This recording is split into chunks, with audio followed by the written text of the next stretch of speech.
Good morning, welcome back to the channel Awesome Learning. We are going to start with the next new lesson today, that is chapter 2 of your NCERT Sexual Reproduction in Flowering Plants. So children, we are first going to talk about certain terms which we have already known in the previous classes.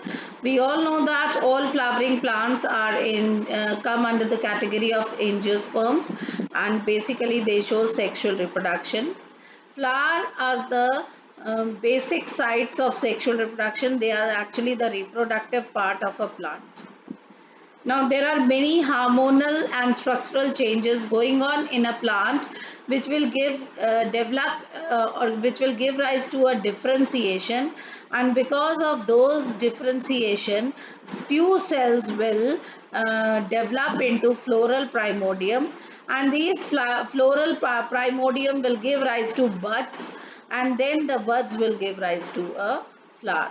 So I must tell you one thing which you have done if you remember in class 11, that stem cells, the cells of stem, okay, few cells of stem are called floral cells, because they actually develop into a floral primordium, and these floral cells, few cells which have been selected to become a bud, these floral primordium will give rise to buds, and the buds will now develop into flowers.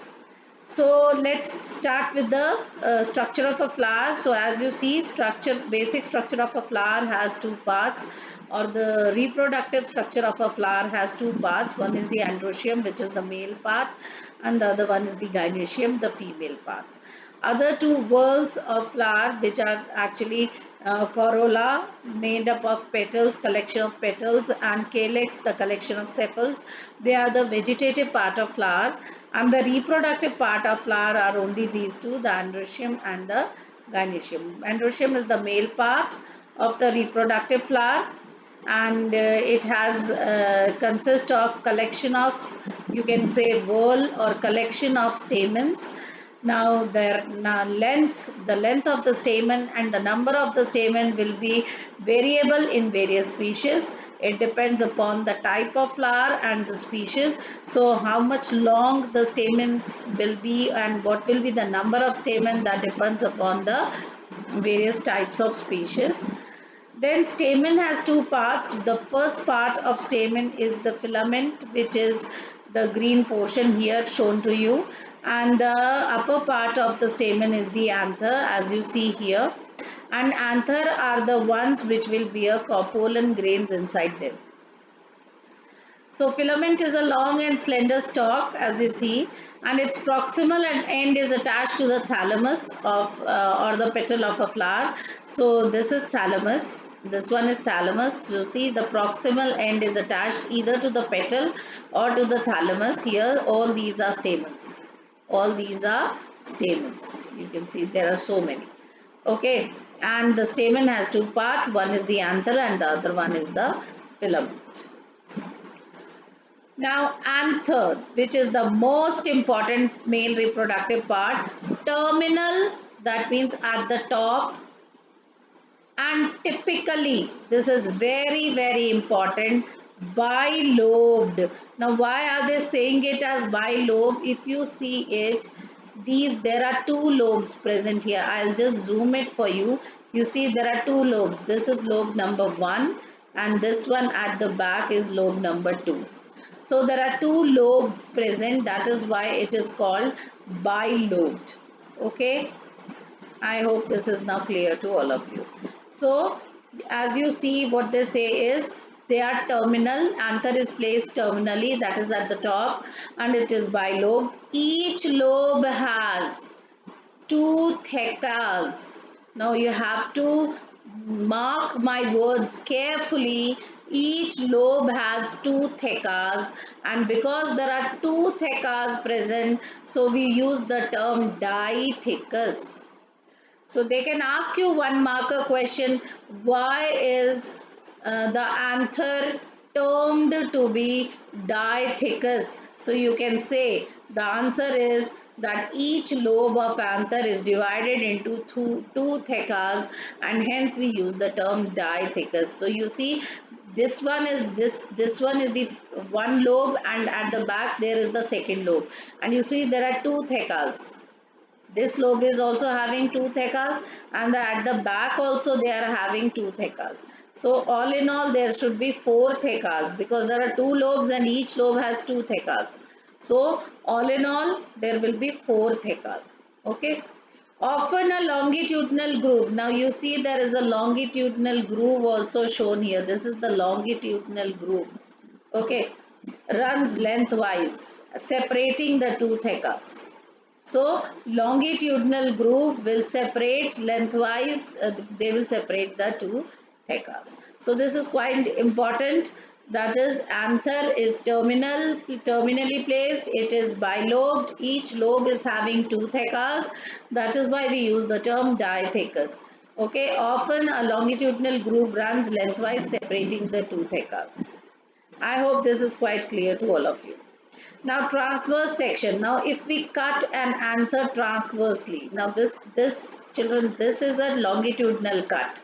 But if I place a cut like this, you see, if I cut an anther transversely, so this is a transverse cut, and if I show you, you can see here, these are the, this is one lobe, here it's second lobe, and each lobe has two thecas, you see, and the thecas are also separated by a longitudinal, you see, a separation, which I have already taught you now, right?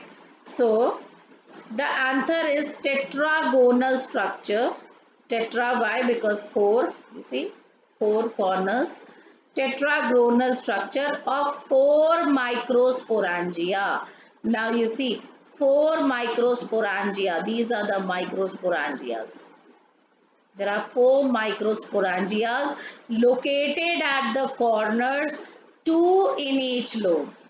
So there are two lobes, two in each lobe. So four microsporangia as you see in the figure. The microsporangia develop to pollen sac. Later on, these microsporangias, when the flower is matured, when the anther is matured, later on this microsporangia will get converted into pollen sacs. So when the flower is very new, or when the flower is very young, so the four corners are called microsporangia. These microsporangias will develop into pollen sacs. They extend longitudinally all through the length. That means if we start up from here, this will extend longitudinally all through the length. जितना लंबा है ये, this will extend to the length. हमें तो अभी ये ऊपर से दिख रहा है. This is the portion we are seeing from the upper side. Now if I go deep inside, so if I go deep inside, this is the whole length will have pollen sac. I hope I am very much clear to all of you. Okay. So and they are full of, and they are packed with pollen grains. All this area, the full pollen sac is full of pollen grains. That is the male gamete. Is it clear? This is all about only the first part. I'll make small videos so that things are very much clear to all of you.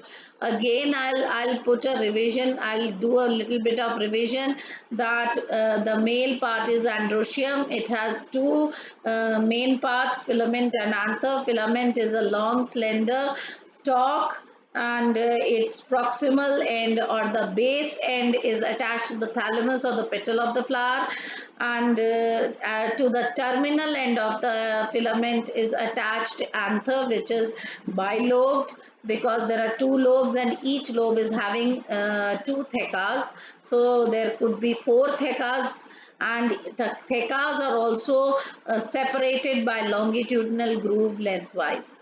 Then anther is tetragonal in structure, that is four corners you can see, and each corner is having a microsporangia, and these microsporangia are two in each lobe, they will develop later on into pollen sacs, which will be extended to the whole length of the anther.